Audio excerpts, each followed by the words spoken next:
Good morning. वरदचं photoshoot करायचं होतं जे काल तुम्ही पाहिलं असेल. त्याच्यासाठी आम्ही आमच्या बहिणीकडे जायला निघालो होतो.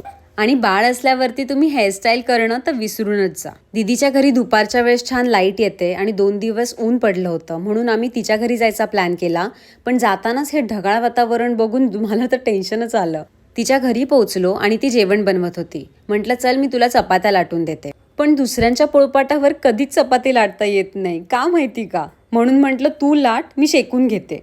जेवण बनवून झाल्यावर आम्ही पटकन जेवून घेतलं कारण दीदीचं पण ऑफिस होतं आणि मला संध्याकाळच्या आधी शूट कंप्लीट करायचं होतं. आणि बहिणीच्या घरी आल्यावर तिचे कपडे ट्राय नाही केलं तर काय केलं. नंतर अख्खं वॉर्डरोब स्कॅन करून झाल्यावर मी रेडी झाले आणि तिच्या इथून खूप सुंदर सनसेट दिसतो. पण क्लाउडी क्लायमेट होतं त्याच्यामुळे मी काय तो दाखवू शकले नाही. रक्षाबंधन थीम होती म्हणून काही गोष्टी लागणार होत्या सो त्या ऑर्डर केल्या आणि मी अशी मस्तपैकी रेडी झाले होते.